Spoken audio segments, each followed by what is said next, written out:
Hello friends, welcome to my YouTube channel chemistry by Swati. आज की इस वीडियो में हम पढ़ेंगे थर्मोकेमिस्ट्री। थर्मोकेमिस्ट्री चैप्टर जो है वो थर्मोडायनेमिक चैप्टर का पार्ट है और हम इसमें हीट ट्रांसफर के बारे में स्टडी करते हैं। तो हीट ट्रांसफर जो होता है, heat transfer between chemical system and its surrounding. Chemical system और उसके सराउंडिंग के बीच में जो हीट ट्रांसफर होता है उसके बारे में हम यहाँ पे पढ़ेंगे। When the change of phase or chemical reaction take place within the system। Phase change होने का मतलब है सॉलिड का लिक्विड में कन्वर्ट होना, लिक्विड का गैस में, या सॉलिड का गैस में कन्वर्ट होना, मतलब फेज चेंज हो रहा है। हीट ट्रांसफर का मतलब है एनर्जी चेंज या फिर enthalpy change. Heat transfer is related to energy और एंथैल्पी चेंज। एनर्जी जो चेंज हो रही है वो स्टेट चेंज होने की वजह से हो रही है। स्टेट चेंज मतलब टेम्परेचर, वॉल्यूम या प्रेशर में जब स्टेट चेंज हो रहा है। स्टेट का मतलब क्या है? प्रेशर, वॉल्यूम या टेम्परेचर, ये चेंज हो रहा है तो क्या होगा? एंथैल्पी चेंज हो जाएगी, एनर्जी चेंज हो जाएगी। Enthalpy of some specific reaction. Enthalpy के कुछ टाइप्स हम यहाँ पे पढ़ेंगे। डेल्टा एच एफ मतलब कि enthalpy of formation, delta H C O M B enthalpy of combustion, delta H B D E bond dissociation enthalpy, delta H neutralisation enthalpy of neutralisation, और भी बहुत सी एंथैल्पीज के बारे में हम इसमें डिस्कस करेंगे। थर्मोकेमिस्ट्री में हम दो तरह की रिएक्शन पढ़ते हैं, एंडोथर्मिक रिएक्शन और एक्सोथर्मिक रिएक्शन। कौन सी रिएक्शन है? एंडोथर्मिक और एक्सोथर्मिक। एंडोथर्मिक में हीट एब्जॉर्ब होती है और एक्सोथर्मिक रिएक्शन में हीट रिलीज होती है। एंडोथर्मिक रिएक्शन, हीट एब्जॉर्ब, जब सिस्टम हीट एब्जॉर्ब करेगा या फिर रिएक्शन में हीट एब्जॉर्ब हो रही है तो उसको बोलते हैं हम एंडोथर्मिक रिएक्शन। इसमें क्या होगा? जब हीट एब्जॉर्ब हो रही है इस वजह से डेल्टा एच की वैल्यू पॉजिटिव होती है। डेल्टा एच पॉजिटिव होता है और डेल्टा एच होता क्या है? Enthalpy of product minus reactant. तो एंडोथर्मिक में डेल्टा एच पॉजिटिव होता है। डेल्टा एच पॉजिटिव होने का क्या मतलब है कि जब आप टोटल एंथैल्पी निकालते हैं तो होता है कि total enthalpy of product minus total enthalpy of reactant है। एंथैल्पी निकालने के लिए फॉर्मूला क्या है? Total enthalpy of product minus total enthalpy of reactant. तो प्रोडक्ट में से रिएक्टेंट माइनस करेंगे तो यहाँ पर अगर वैल्यू पॉजिटिव आती है इसका मतलब कि वो एंडोथर्मिक रिएक्शन है, वो एंडोथर्मिक रिएक्शन है। अब एंथैल्पी को मैंने बताया था एनर्जी भी बोलते हैं, चेंज एंथैल्पी या फिर एनर्जी चेंज। तो जिसकी एनर्जी ज्यादा होगी उसकी स्टेबिलिटी उतनी ही कम होती है। मतलब कि यहाँ पर प्रोडक्ट की एंथैल्पी ज्यादा है, प्रोडक्ट की एंथैल्पी ज्यादा है रिएक्टेंट से, तो स्टेबिलिटी किसकी ज्यादा होगी? रिएक्टेंट की स्टेबिलिटी ज्यादा होगी प्रोडक्ट से। एंडोथर्मिक रिएक्शन में जो प्रोडक्ट बनता है उसको बोलते हैं एंडोथर्मिक प्रोडक्ट। इसलिए product form in the endothermic reaction is called endothermic product. Endothermic reaction में जो प्रोडक्ट बनता है उसको बोलते हैं एंडोथर्मिक प्रोडक्ट। इसको अगर रिएक्शन के फॉर्म में लिखना चाहे तो लिख सकते हैं A plus B plus X calorie है, मतलब कि हीट एब्जॉर्ब करा, plus X calorie gives C plus D. या फिर रिएक्शन आपको मिल सकते हैं A plus B gives C plus D minus X calorie. या फिर हम बोल सकते हैं A plus B gives C plus D और यहाँ पर डेल्टा एच क्या दे रखा है? X calorie. मतलब कि ये एंडोथर्मिक रिएक्शन है। एक्सोथर्मिक रिएक्शन में क्या होगा? हीट रिलीज होती है। एक्सोथर्मिक रिएक्शन में हीट इवॉल्व होती है। हीट इवॉल्व होती है इसलिए डेल्टा एच जो होगा वो नेगेटिव होगा।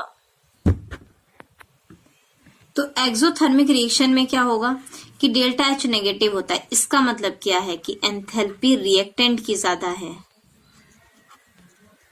एंथैल्पी रिएक्टेंट की ज्यादा है किससे? प्रोडक्ट से।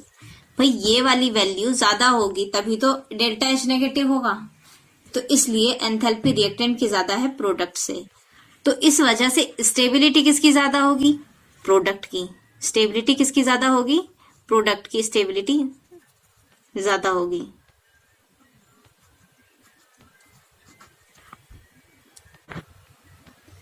अगर रिएक्शन के फॉर्म में लिखें तो A plus B minus X calorie, क्योंकि हीट इवॉल्व हो रही है, बाहर निकल रही है, तो A plus B minus X calorie gives C plus D. या फिर आपको रिएक्शन इस तरह से मिल सकती है, A plus B gives C plus D plus X calorie. A plus B gives C plus D, comma delta H is equal to क्या है, माइनस एक्स कैलोरी। एक्सोथर्मिक के लिए यहाँ पर माइनस एक्स आ रहा है और यहाँ पर एंडोथर्मिक के लिए क्या आ रहा है, delta H plus X calorie, मतलब प्लस में होगा डेल्टा H की वैल्यू तो endothermic, delta H is equal to negative है तो वो एक्सोथर्मिक रिएक्शन होगी। एक्सोथर्मिक रिएक्शन में जो प्रोडक्ट बनेगा उसको बोलते हैं एक्सोथर्मिक प्रोडक्ट। याद रखेंगे, एक्सोथर्मिक रिएक्शन में जो प्रोडक्ट बनेगा उसको बोलते हैं एक्सोथर्मिक प्रोडक्ट, और एंडोथर्मिक रिएक्शन में जो प्रोडक्ट बनेगा उसको बोलते हैं एंडोथर्मिक प्रोडक्ट। एंडोथर्मिक रिएक्शन में एग्जाम्पल है डिसोसिएशन रिएक्शन। डिसोसिएशन रिएक्शन का मतलब है जब आप रिएक्शन कराएंगे तो उसमें मॉलिक्यूल्स जो होंगे वो ब्रेक हो जाएंगे, टूट जाएंगे, मोस्टली एंडोथर्मिक रिएक्शन कहते हैं उसे। सेकंड है फ्यूजन रिएक्शन। फ्यूजन रिएक्शन में क्या होता है, सॉलिड लिक्विड में कन्वर्ट होता है। क्या होता है, सॉलिड लिक्विड में कन्वर्ट होता है। और वेपराइजेशन रिएक्शन में लिक्विड वेपर में कन्वर्ट होता है, लिक्विड जो होगा वो वेपर में कन्वर्ट होगा।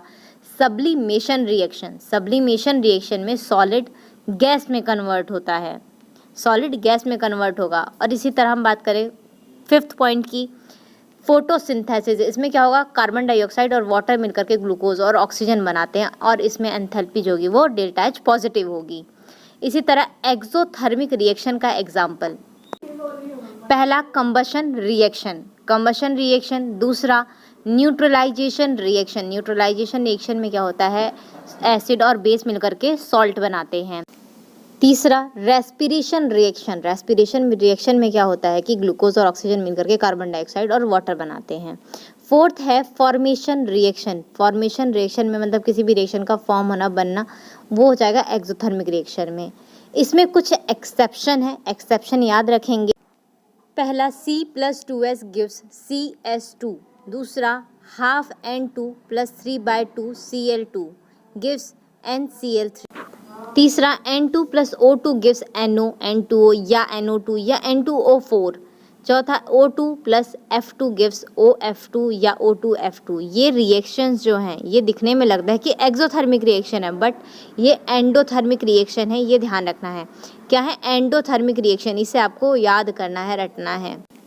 अब कुछ गोल्डन की पॉइंट्स हैं, ये आपको समझना है कि गोल्डन की पॉइंट्स में कहा क्या है। If condition are not given delta H is equals to delta H nought. अगर कोई भी कंडीशन नहीं दी है तो एंथैल्पी को हम, चेंज इन एंथैल्पी को हम स्टैंडर्ड एंथैल्पी चेंज भी ले सकते हैं। अगर डेल्टा H दिया हुआ है और आपको H नॉट की कंडीशन लगानी है तो हम यहाँ पर डेल्टा H नॉट भी लगा सकते हैं, लेकिन अगर कोई भी कंडीशन नहीं दी है। सेकंड पॉइंट है, अगर रिएक्शन को मल्टीप्लाई करें तो डेल्टा H को भी करना पड़ेगा। मतलब कि अगर आप किसी रिएक्शन में किसी भी इंटीजर से मल्टीप्लाई करते हैं तो आप एंथैल्पी में भी मल्टीप्लाई करेंगे। जैसे कि A + B give C + D में 2 से मल्टीप्लाई कर दिया तो डेल्टा H का क्या दे रखा है, x कैलोरी, तो x कैलोरी को हम यहाँ पे 2x कैलोरी लिखेंगे। 2 से मल्टीप्लाई यहाँ पर भी करेंगे, एंथैल्पी में भी करेंगे, यही सेकंड पॉइंट में बोला है। थर्ड पॉइंट में है फॉर रिवर्स्ड डेल्टा H का साइन चेंज हो जाएगा। मतलब अगर रिएक्शन रिवर्स में जा रही है तो डेल्टा H का साइन भी हम चेंज कर देंगे। जैसे कि हम यहाँ पे एक्सोथर्मिक रिएक्शन में ले लेते हैं A + B give C + D और डेल्टा H का दे रखा -x कैलोरी, तो हम यहाँ पर अगर रिएक्शन को रिवर्स कर दें, मतलब C + D gives A + B, तो यहाँ पर एंथैल्पी का साइन जो है वो चेंज हो जाएगा, माइनस से प्लस x कैलोरी हो जाएगा, साइन चेंज हो जाएगा। पहले माइनस था, अब क्या हो जाएगा प्लस, क्योंकि हमने रिएक्शन को रिवर्स कर दिया। तो आज की वीडियो में बस इतना ही, मिलते हैं अगली वीडियो में। वीडियो अच्छी लगे तो वीडियो को लाइक करें, चैनल को सब्सक्राइब करें। तब तक के लिए पढ़ते रहिए, सीखते रहिए।